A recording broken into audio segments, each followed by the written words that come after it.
Everyone, good evening and welcome back to our channel Nimis লাইফস্টাইলে সকলকে স্বাগত। চলে এসেছি আজকে আরও একটা নতুন ব্লগের এপিসোড নিয়ে। তো ব্লগের টাইটেল আর থাম্বনেল দেখে অলরেডি তোমরা বুঝতে পারছো যে আজকে ব্লগটা ঠিক কী নিয়ে হতে চলেছে। তো সবাইকে ব্লগের শুরুতেই আগে জানাই শুভ রথযাত্রা। যদিও রথযাত্রা পুরো কমপ্লিট, মানে আজকে দিনটা প্রায় ওভার হয়ে গেছে আর আমি ব্লগটা আজকে শুরু করছি এখন বাজেই 7:30। তো বাড়িতে বসে আজকে একদমই ভালো লাগছিল না, খুব শরীরটাও খারাপ করছিল। তো ওকে বললাম যে চলো না, আজকে তো রবিবার ছিল, আজকে কেন বেরোলাম না, একটু ঘুরে আসি না বাইরে থেকে। তো বললো হ্যাঁ চল, বাইরে তো অনেক লোকজন আজকে এখানে রথে একটু টেনে আসবি, তারপরে চারিদিকে অনেক কিছু দোকান টোকান বসেছে ছোটোখাটো। তো আমি এখানকার রথ কোনো দিন দেখিনি বেসিক্যালি, তো এটা আমার ফার্স্ট টাইম এখানকার রথ। তো আমি জানি না এখানকার রথ কেমন হয়। তো চলো, আমি তো অলরেডি রেডি হয়ে নিয়েছি আর ও নিচে গেছে, একটু কিছু পার্সেল এসছে সেগুলোকে রিসিভ করতে গেছে নিচে। তো আসছে, ও এসে রেডি হলে আমরা বেরোবো। এই বাড়ির সামনেই একটু হয়তো এদিক ওদিক যাবো, এদিক ওদিক গিয়ে দেখি কোথায় কি বসেছে। তো এটাই আমার ফার্স্ট টাইম রথযাত্রা আর কি এখানে। তো যাই হোক, ওই যে কথা বলতে বলতে আবার স্যার চলেও এসেছেন। Hello guys, after a long time. After long time কোথায়? এই দিনকে তো শুভ রথযাত্রা সবাইকে। সবাই ভালো থাকো, সুস্থ থাকো। সবার ইচ্ছা কামনা না, বিলেটেড এখন হয়, অনেকটাই লেট হয়ে গেছে, অনেকটাই লেট হয়ে গেছে। তো সবাই সুস্থ থাকো, ভালো থাকো। রথযাত্রা অলরেডি প্রায় শেষই হতে চললো, সেই সকালবেলা। জগন্নাথ ঠাকুর সবাইকে আশীর্বাদ দিই, ভালো থাকো, সুস্থ থাকো আর খুব সমৃদ্ধি করো। একদমই তাই। জগন্নাথ দেব সবাইকে খুব ভালো রাখুন, সুস্থ রাখুন, এই কামনা করি। আর তো চলো এবার আমরা একটু বেরোই। মানে শরীরটা সত্যি করে একদমই ভালো লাগছে না আর বাড়িতে বসেও একদমই ভালো লাগছে না। তো ওই কারণেই ওকে বললাম যে চলো না একটু বাইরে থেকে একটু ঘুরে আসি। তো যাই হোক, আমি তো রেডি হয়ে নিয়েছি আর ওই যে এখন having a cup of red tea made by my wife. তো চলো আর কি নিচে গিয়ে তোমাদের সাথে দেখা হচ্ছে। আমি ওদিকে ক্যামেরা অনই করিনি, বলে হ্যালো গাইস।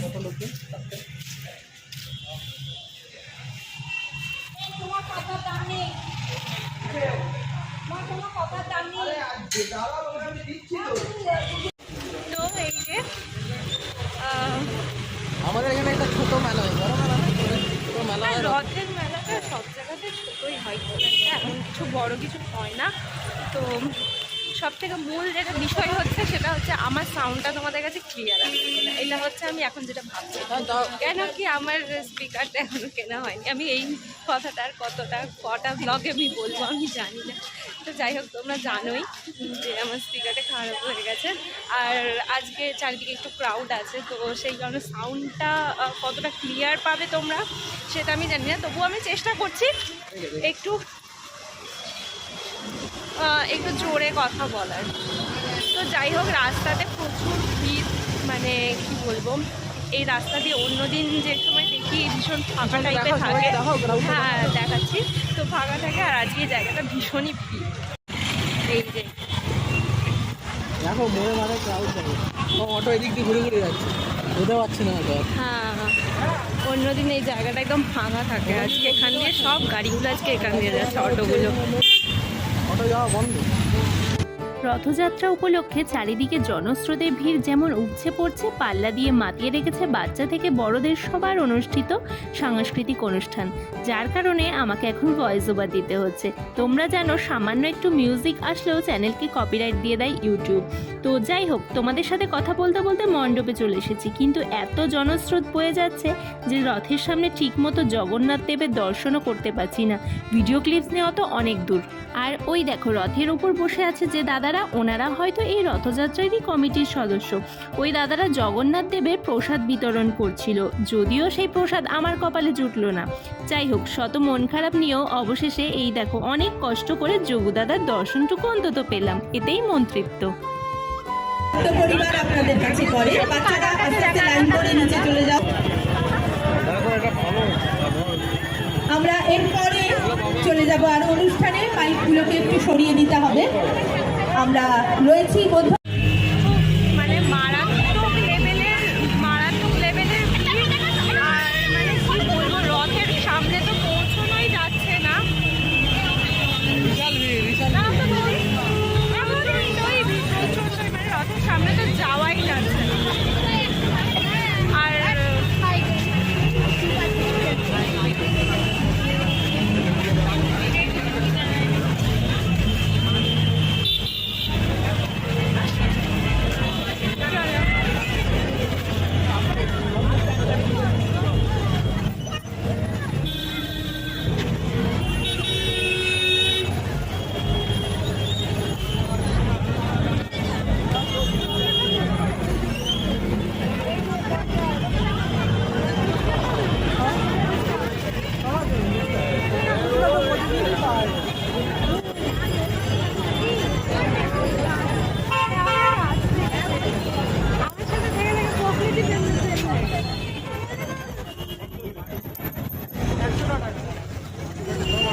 রথের মেলা উপলক্ষে এখানে দেখছি অনেক নার্সারির দোকানও দিয়েছে, অনেক মানুষজন অনেক গাছও কিনছেন দেখছি। তাই দেখে আমার কর্তামশাই চলে এলেন গাছ দেখতে। দেখার পর ঠিক করলাম পরে এসেই নিয়ে যাব। তারপর এখন চলে এলাম ঘুগনির দোকানে, আর ঘুগনির দোকানে এসে দেখি এত ভিড় যে রীতিমতো লাইন পড়ে গেছে।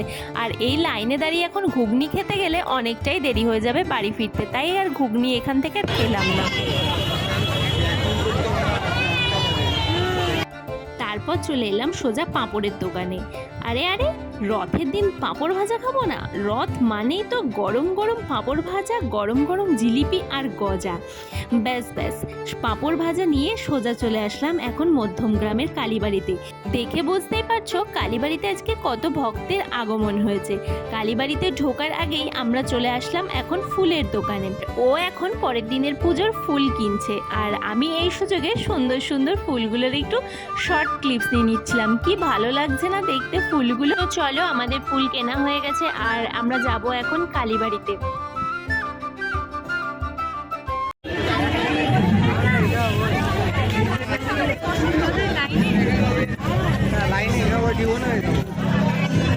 It's a long queue. It's a long queue, but we will definitely reach our destination.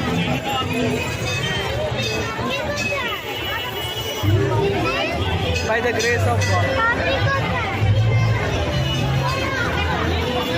বিরাট বড় একটা লাইন, আর আমরা এখন হচ্ছে মধ্যমগ্রামের কালীবাড়িতে মায়ের ভোগে প্রসাদ নেওয়ার যে লাইনটা, এখানে বিরাট মস্ত একটা লাইন। তো দেখে বুঝতেই পারছো লাইনটা অনেক বড়। আমি ব্যাক ক্যামেরা করে তোমাদের একবার দেখাই, তাহলে তোমাদের সুবিধা হবে বুঝতে। তো এই যে পুরো রাস্তা থেকে মন্দির পর্যন্ত লাইন। প্রত্যেক ভক্তরাই লাইন দিয়েছে মায়ের প্রসাদ, একটু প্রসাদ পাওয়ার জন্য। তো আমরাও সেই কারণে লাইন দিয়েছি। আর তোমরা সকলেই জানো যে আমি ভোগের প্রসাদ খেতে কতটা ভালোবাসি। তো তোমরা জানো প্রত্যেকে যে আমি ভোগের প্রসাদ খেতে কতটা ভালোবাসি। তো নর্মালি এমনি খিচুড়ি, পায়েস, তো যাই হোক এগুলো মানে বাড়িতে যখন খাই তখন সেগুলো ফল হোক বা খিচুড়ি বা যাই হোক, পায়েস হোক যাই হোক, তো সেগুলো বাড়িতে যখন নর্মালি খাই বা রান্না করে খাই, তো সেইগুলো মানে সেই টেস্টটা থাকে না যতটা টেস্ট পাওয়া যায়, আমার মতো যতটা টেস্ট পাওয়া যায় মায়ের ভোগের প্রসাদে। তো সেই কারণে জানি না প্রসাদের একটা আলাদাই যেন টেস্ট পাওয়া যায়, আর ওই টেস্টটা আমি ভীষণই ভালোবাসি। তো যাই হোক, আজকে একটা খুব ভালো দিনে, বিশেষ দিনে। তো আজকে আমরা চলে এসেছি কালীবাড়িতে, আর এখন একটা লম্বা একটা লাইনে আমরা দাঁড়িয়েছি, আর লাইনে এখন ভোগের প্রসাদ খাবো। আজকে খুব অসপিশিয়াস ডে। আজকের দিনটা তো সবার কাছে, বাঙালিদের সবার কাছে এই জায়গাটা আসলে একটা আলাদাই ফিলিং হয়। মানে যতই যা হোক জীবনে যতই সমস্যা হোক, তো সমস্যাটা মানুষ ভুলে গডের কাছে আসা মানে হচ্ছে একটা শান্তির খোঁজ, একটা শান্তির জায়গা।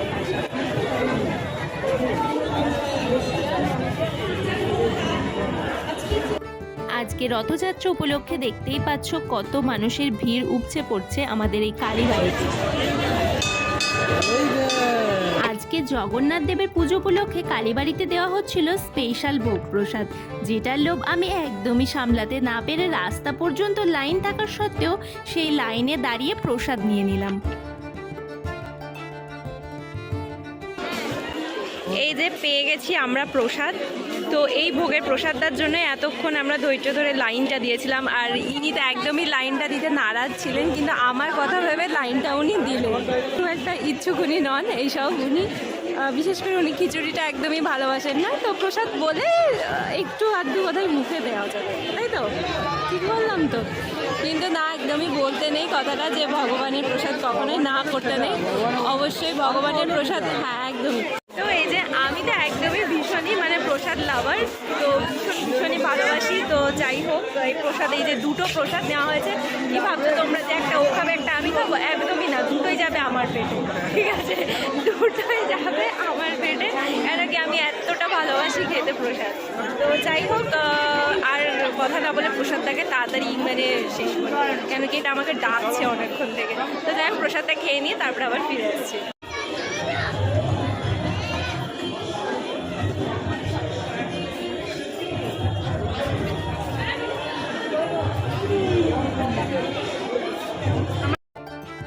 প্রসাদ খেয়ে এখন সোজা চললাম মিষ্টির দোকানে, কারণ আগেই বলেছি ফুল নিয়েছি পরের দিনের পুজোর, আর এখন চলে এসেছি মিষ্টির দোকানে মিষ্টি নিতে।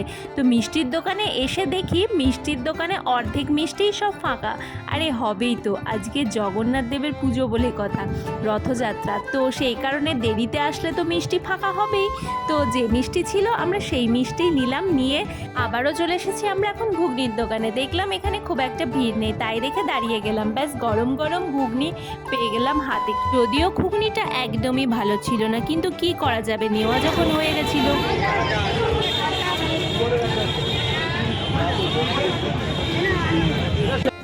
ঘুগনিটা খেয়ে মুখটাই যেন কেমন একটা হয়ে গেল, তাই ওকে বললাম চলো একটু আইসক্রিম খাই। এই বম্বে কাটিং কুলফিগুলো খেতে আমার আবার বেশ ভালো লাগে, তবে এই কুলফির নাম এক একজন এক এক রকম বলে থাকে শুনেছি। কেউ বলে মালাই কুলফি, কেউ বা বলে বম্বে কাটিং কুলফি। এর সঠিক নামটা যে কি সেটা আমি আজও জানি না, কেউ জেনে থাকলে অবশ্যই আমাকে কমেন্ট করে জানিও। এই কুলফিগুলো খেতে ঠিক যতটা ভালো লাগে, বানানো দেখতে আমার ঠিক ততটাই ভালো লাগে। তারপর তোমাদের সাথে কথা বলতে বলতে চলে আসলো এই যে কুলফি।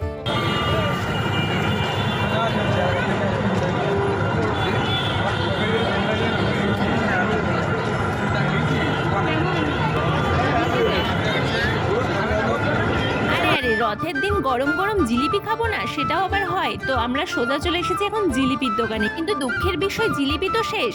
আরে এত দেরি করে আসলে কি আর জিলিপি পাওয়া যায়? গরম গরম অল্প জিলিপি নিয়েই বাড়ি চলে এলাম। এই জাস্ট এই মাত্র এক্ষুনি বাড়িতে ঢুকলাম, আর শরীরটা আমি আগেই বলেছিলাম যে আজকে আমার ভালো ছিল না, আর বাইরে বেরিয়ে শরীরটা আমার একটু খারাপ করছিল, তো সেই কারণে চলে আসলাম। এমনিতেও অনেকটা রাত হয়ে গেছে, এখন আর থাকা যেত না। তো যাই হোক, ভিডিওটা বেশি বড় করলাম না। আর যদি ভিডিওটা ভালো লেগে থাকে তাহলে অবশ্যই লাইক কমেন্ট আর শেয়ার করতে ভুলো না। আর দেখা হচ্ছে খুব শীঘ্রই নেক্সট একটা ব্লগের সাথে। ততক্ষণ সবাই সুস্থ থেকো, ভালো থেকো, আর যাওয়ার আগে অবশ্যই চ্যানেলটা সাবস্ক্রাইব করে থাকবে তোমরা। তখন এতদিন অনেক ভালোবাসা দিয়েছো, থ্যাংক ইউ সো মাচ। এইভাবে ভালোবাসা পাশে থেকো। আর যাওয়ার আগে অবশ্যই চ্যানেলটাকে